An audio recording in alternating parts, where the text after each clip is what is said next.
Good afternoon from Galaxy Studios and welcome to the interview segment of Business Trends, a financial magazine program where general economic issues are discussed. I'm Izune Egasi. Do stay with us.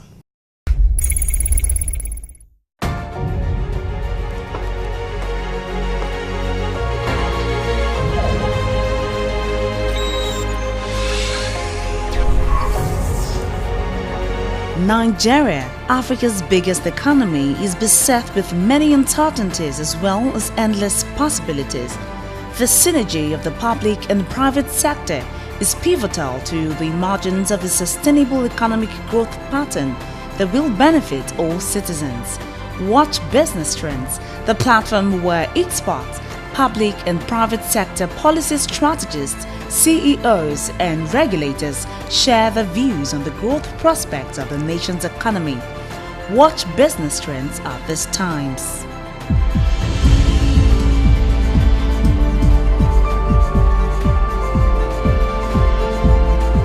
Welcome back, you're watching Business Trends. Now, today's technology is way beyond the scope of what anyone in the past would have imagined. It has transformed humans from his crude self to one capable of creating artificial intelligence. Now, the scope of technology, even relatively obsolete innovations, permeates nearly every part of the urban society, and slowly but surely technology is creeping into Nigeria's unwieldy economy. I have with me on the program an expert, an IT expert and political stalwart who will talk about the importance of up-to-date technology to our economy. Do stay tuned. All right, thank you so much, Mr. Adamu Garba, for coming on the show. He's an ICT expert and the CEO of IPI Solutions. Thank you once again for joining us on the program for today. Now, I want to start by asking you, how would you rate the current administration in the sector in the past 3 years? Yes, I think when you look at the technology cycle and the technology penetration in Nigeria, I think it is predominantly self-empowered. It's almost principally anchored by the private sector, including the infrastructure that we leverage to be able to communicate, to collaborate, especially the internet infrastructure is predominantly anchored by the private sector. I think the government need to come up with policies that enables these possibilities, because we seem to still have some blockers around the technology industry, the way it works and the way it runs currently. So far, I believe it's a very fine area. It's a fourth industrial wall. It's something that Nigerian population really loves so much. Technology is a good area. I think the government need to look critically into how to create the enabling policies that will empower this industry. Because I don't believe government should come and give technology people money to run. I believe they just need to enable us with policies. So I think there are a lot of policies that we really need to look into. Now, let's look at the growth of this sector and how it has evolved over the years. Now, up until about 1977, if I'm not mistaken, we had about 3 vendors that were in existence. And these 3 vendors, that's the IBM, the NCR, and the JCL, and they were all subsidiaries of foreign computer manufacturers.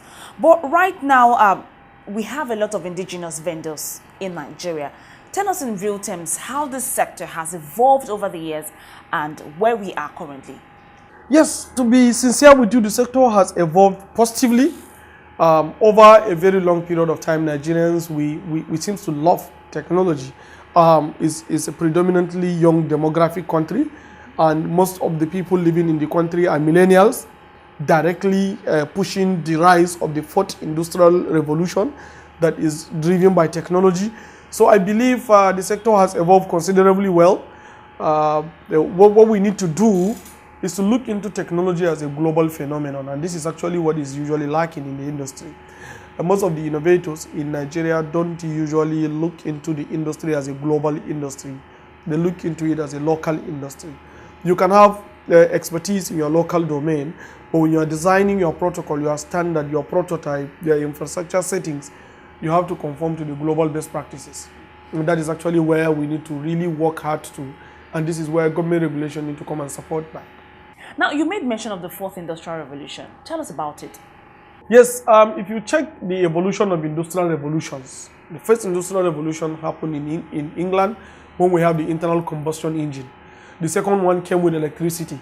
The third one came with the internet. And now we are talking about the cloud. Everything is becoming digitally transformed. So everything is in constant flux. Everything is becoming, and everything is now access that gives you the money. Uber just gives you access to taxis. They don't want taxis. Now they get money. Facebook gave you access to be a media on your own. Now if you look at Google, they give you access to search.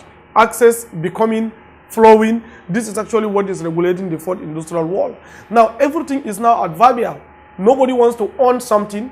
No one cares about the noun. Everybody cares about the action, the verb. And we're consistently becoming brief. So the fourth industrial world is actually a clear manifestation of these new trends. And that is actually how technology industry need to conform and align with.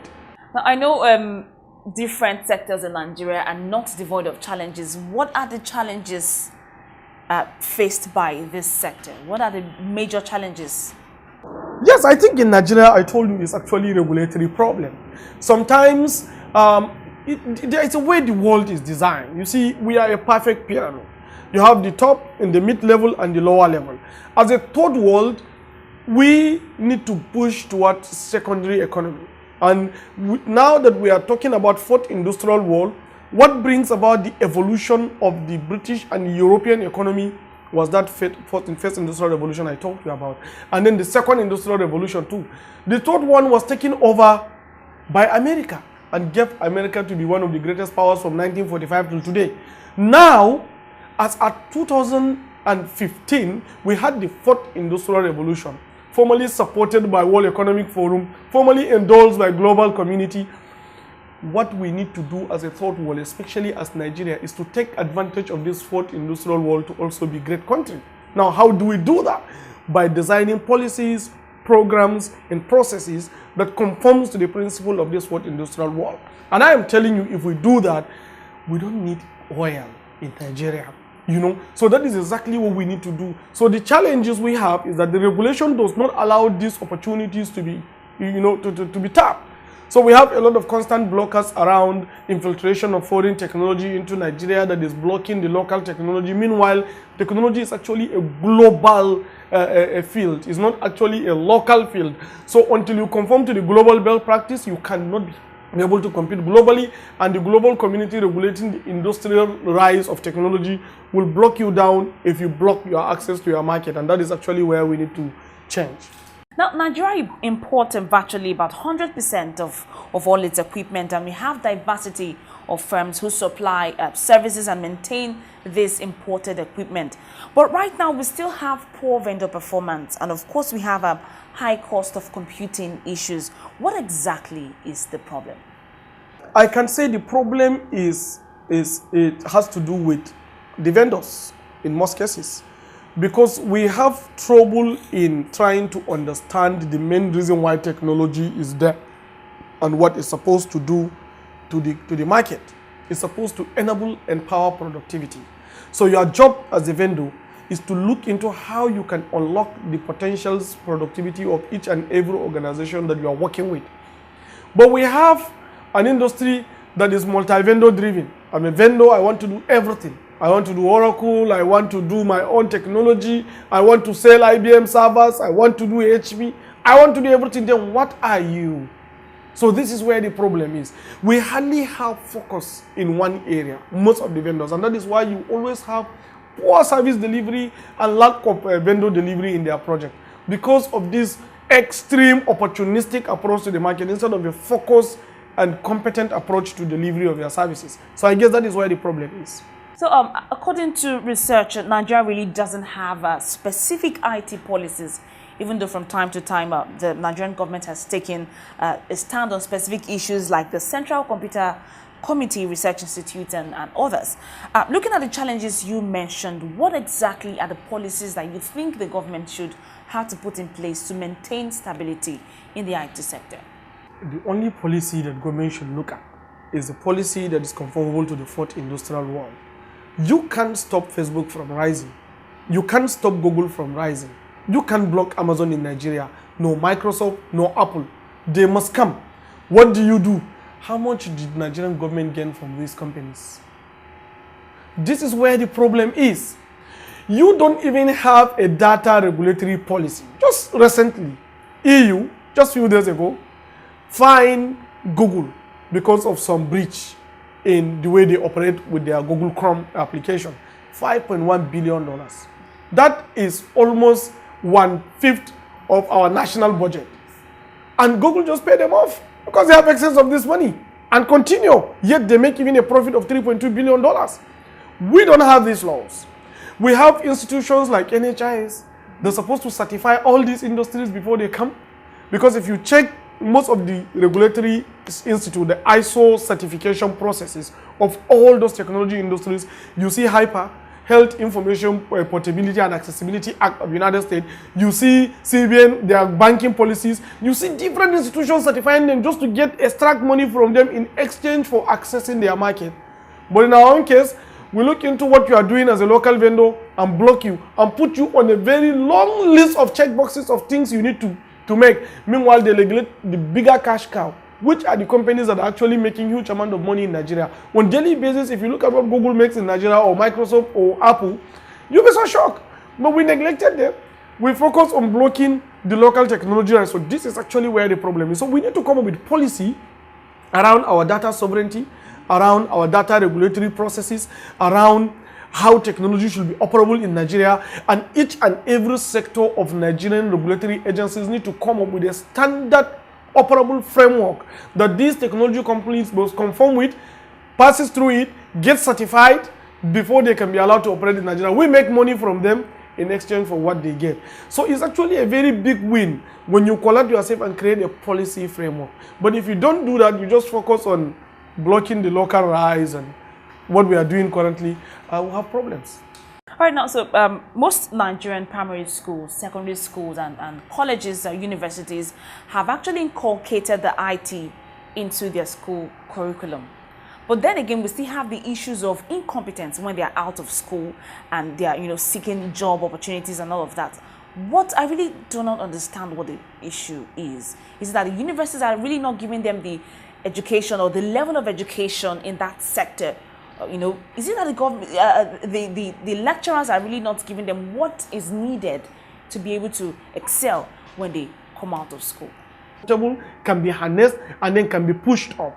So if you have one student in University of Lagos creating phenomenal application that conforms to the principles of this fourth industrial revolution, so many students will rally around him, learn from it, and then you back it up and then it goes out. So you have to go out with an innovative idea to the workplace, not actually graduating with one obsolete information that was just impacted into you and then, giving a certificate and then you go out and feel like you know something. So that is actually where the problem is. The disconnect between the noun generation, that's the people of the book. The people that are born 1945 down to 2000 are called, down to 1985, are called the people of the book. Most of the things they do is by the book. Lawyers by the book. Doctors by the book, accountants, all of them by the book. Now we have the people of the screens. So it's no more the people of the book. Now it's the people of the screens. They are brief. They want to see 1-minute video to give them the message they want to do. They are in constant flux. They are constantly evolving. They are constantly creating content. They are constantly doing something. So you need to create a platform that enables this dynamism to thrive in our institutions. And that is the only way we can unlock the benefit of technology in our country. All right, so tell us about the IPI solution and what you are into. Yes, IPI is a technology service provider. In fact, it's one of the first companies that started talking about digital transformation, fourth industrial revolution, cloud. If you look at my interviews in 2015, 16, 17, I kept talking about that because that's the future. So what we do, we are completely a digital service provider organization. We're a digital transformation organization, and we provide services around cloud technology. And we leverage on a platform, and the platform we leverage on is Microsoft platform. We did not venture into doing everything technology. We pick area and then become specifically competent in that area so that we can get the right output for our customers when we service them. So we pick Microsoft technology, we eat, drink, build capacity and competency in the area of Microsoft solutions. And that is actually what stands us out in the industry. We become one of the top 10 Microsoft Cloud solution provider in the world as listed by Silicon Valley magazine. We also become one of the top 100 most promising cloud solution provider, Microsoft solution provider by Silicon Review magazine, another Silicon Valley magazine. And so many institutions certifying what we have been doing simply because we focus on getting the right output using the right platform. So we didn't venture into doing everything. We picked specificity, and then over the 10 years of our evolution, we succeeded in becoming one of the largest Microsoft Cloud solution provider in sub-Saharan Africa. We currently services 39 African countries from Nigeria. So this is actually what is all about IPI solution. I'm wondering what exactly informed your decision as regards getting into this sector? Because I know you wouldn't just come out of the blues and say you really want to become an IT expert. What exactly was that drive that made you go into this sector? Yes, I love technology. From the time I joined one NIT class to start studying about this technology, I just fell in love with the technology. And on coming to industry, when I started working in the field, I came to discover that most of us are focused on doing many things. The first company I joined to work, we're doing everything. The second thing is doing everything. All the new technologies that come, they partner and then they start doing everything. And I noticed we don't get the right outcome or result for our customers. And it's a problem. Pull out, set up my company, then specify it on one platform. It's very difficult because you will not get the money you desire quickly. You are not going to grow this very fast and make big millions of money because you are not doing everything. You are not a shop. Now you want to operate as an industry. So we focus extensively on Microsoft solutions. And we build applications. Like now we have a Gloom application, we have Tucana, we have Drug, we even have our taxi app that is coming out. So we have different applications, but all of them are in line with a platform that we don't reach the capacity to provide, which is Microsoft. So we position them into Microsoft solutions so that we can have global access. Our Gloom application is now going to go global. Everything we design conforms to the principle of fourth industrial revolution. We follow the process, we follow the procedure, we get the right certifications, and we're rolling out very important applications. So that is actually what we focus on. We're a software-first company, we are digital transformers, and we are also building applications that are globally oriented applications coming from Africa. I know when Gloom is out, we are going to launch it later this year. It's going to be one of the phenomenal innovation in the 21st century coming from Africa. Now, let's talk about ICT startups. Now, what are the basic, the fundamental things that we need to understand before we can venture into this aspect of technology? First, know what you want to sell. That's the most important thing. You must know what is it that you actually want to deliver from the customer to the customer. Second, you must not focus on money. You must focus and get your happiness by efficiently and effectively delivering your project. This should drive you at all times. Don't worry about the money. Don't worry about the big bill you're going to collect from the customer. Make sure that your project are appropriately delivered and let that thing give you happiness. Because if you focus on money, you have a short-term lifespan in the industry. But if you focus on getting the right result, you will stay in the industry as long as you wish to. Now, the third thing, which is the most important thing, don't wait for capital to start an IT industry. Do not. The capital is yourself. Build yourself, understand your industry, understand the technology, and then start moving. Because when I started with only 52,000 naira. Yes. When I resigned from where I was working, the proceed handed over to me was 52K. And that's how actually I started. At some point, I'm trekking down from Surulere here, down to 1004 and come back. Because I have a project I need to deliver there and the customer will not pay me until I deliver. It's a new company, he doesn't want to risk them, which is 300,000 naira as at then. So I was trekking, that was in 2008, in the street of Lagos. And now, this is the evolution. So it's usually not about money. You must derive your happiness from something other than that money. But if you focus on that money, you'll just be sleeping in the house and be blaming others. I did not choose that path.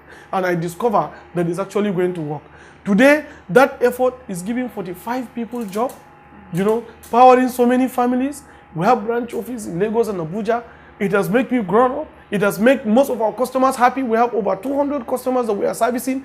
Most of our customers are legacy customers. That same customer that I track to is still our customer. You understand? So just focus on getting the right result. So that's actually what I believe in. Know your industry, know what you want to deliver to the customer. Your happiness should not come from money, but it should come from the effective and efficiency in delivery of your project, and don't wait for capital. The capital is yourself and your courage and your determination. That's the capital. Well, that was indeed amazing, and we appreciate you coming on our show today, and thank you so much for everything. We do appreciate, and we look forward to speaking with you over and over again. Well, we hope our government supports schemes that promote information technology as it keeps evolving. Many thanks for watching. We do hope you join us next time for more stories. For more information, you can reach us on our social media platforms displayed on your screen. I'm Izine Egasi. Bye for now.